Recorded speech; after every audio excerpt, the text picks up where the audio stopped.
There, in this video, I'm going to talk about the cell cycle under the mitotic phase, and this is part 2 of the video. Look for part 1 in the video section below, and at the end of this video, we have an exercise to check your comprehension.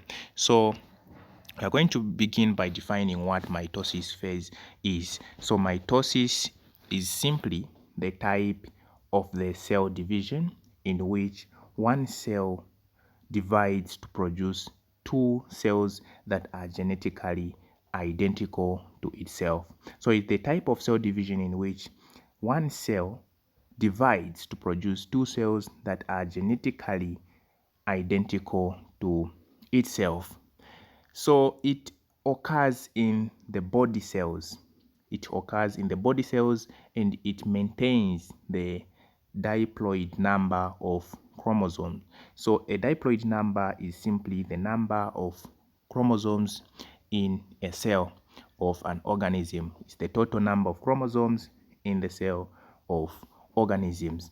So diploid number differs in different organisms. Like, for example, in humans, we have 46 chromosomes in each cell, and then in Drosophila we have 8 chromosomes. In maize plant we have 42, in rice plant we have 24, in tomato has 24, onion has 16. So those are the number of chromosomes in each cell of each organism. Okay, so from there, in the first section of the video, the first part, we looked at the G1 phase, S phase, and the G2 phase of the cell cycle. So in this video, we're going to cover up the remaining part, which is the mitotic phase, and it starts with the prophase, metaphase, anaphase, and telophase. So these are the mitotic phases. There are 5 mitosis phases.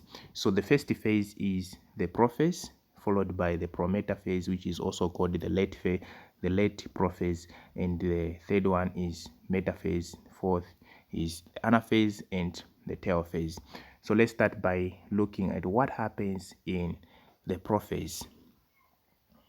So under prophase, what happens is that the chromosome condense and become visible. The chromosomes condense and become visible. So as you can see in that nucleus there are chromosomes. There are 4 chromosomes which are clearly visible because they are condensed. And the spindle fibers emerge from the centrosomes. So these are the centrosomes here. And those blue thread-like structure are what we call the spindle fibers. They start emerging at the centrosomes there. Okay, and then from there, the nuclear envelope break down. So that is the nucleus. Now the green layer which is surrounds that nucleus is what we call the nuclear envelope, and as you can see, it has broken down. So it breaks down under the prophase. The nucleolus disappears. So in the same nucleus, there is a dark part which is called the nucleolus. So under prophase, it disappears. So that's what happens under the prophase. Then from there, the next phase is metaphase, which is also called the late prophase. In other books, you're going to find a late prophase. So metaphase, what happens is that the chromosomes continue to condense. They continue to condense and they become more visible. As you can see there, they are now visible. They are now more visible. Then from there, the kinetochores appear at the centromere. The kinetochore is simply the region where these spindle fibers attach. The part of the chromosome where the spindle fibers attach, that region is called the kinetochore. So it appears under what we call the metaphase. And then from there, the mitotic spindle microtubules are attached to the kinetochores. So they attach these spindle fibers. Now they attach this thread-like structure. They attach to the chromosomes at the region which is called the kinetochores. And then the centrosomes move toward opposite poles. So under this phase, as you can see, they were not at their opposite poles. Now in this prophase, metaphase, these centrosomes now have start moving to their opposite poles. So this is what happens under the metaphase. Then let's move on to the metaphase. But before that, these are the regions, the kinetochores, which I was talking about, those regions where these fibers, these spindle fibers attach. That yellow region there is what we call the kinetochore. And this is a chromosome, and one thread of a chromosome is called a chromatid. Okay, so this is a chromosome which has been replicated. And then from there, let's move on now to the metaphase. So under metaphase, what happens is that the mitotic spindles is now fully developed, and the centrosomes are at the opposite poles of the cell.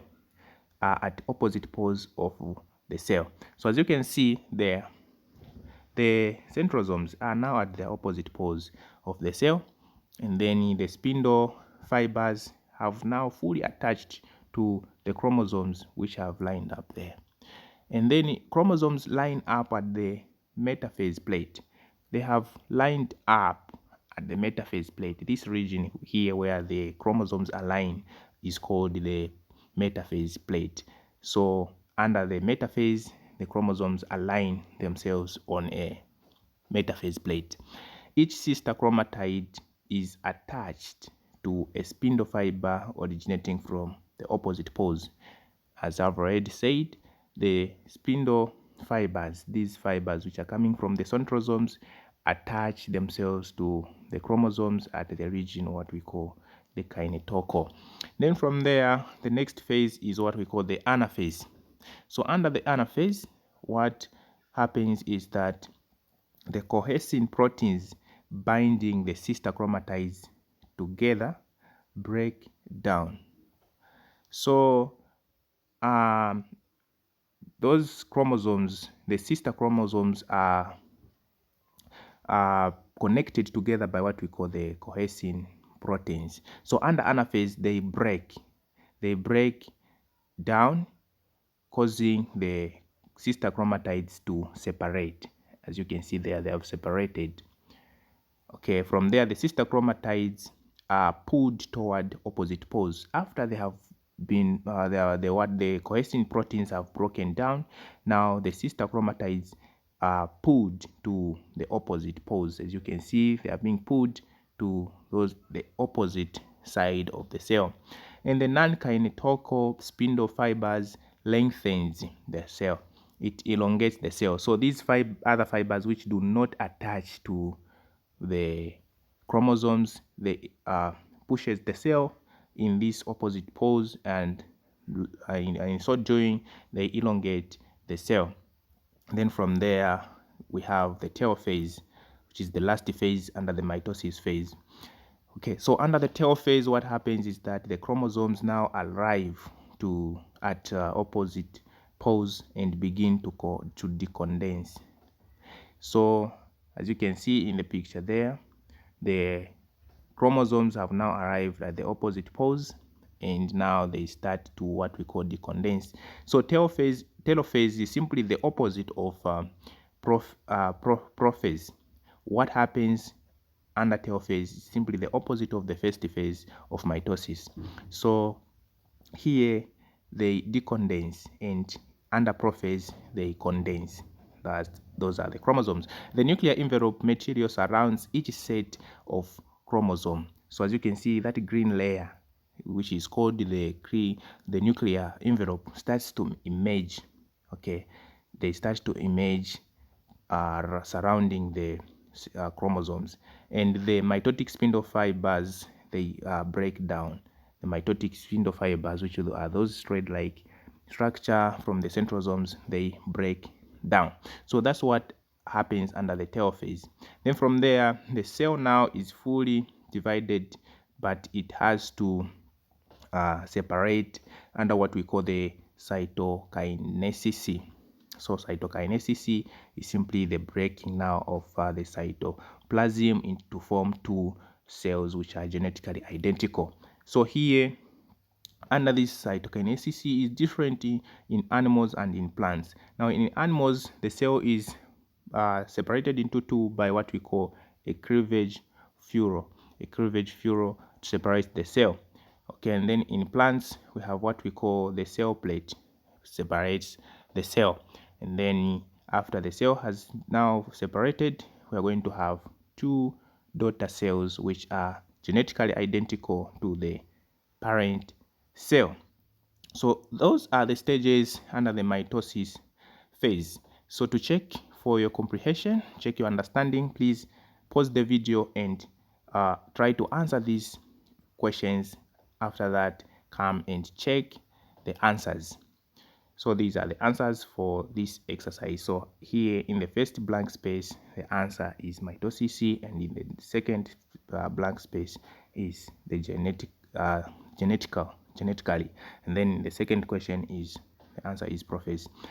Thank you very much for watching.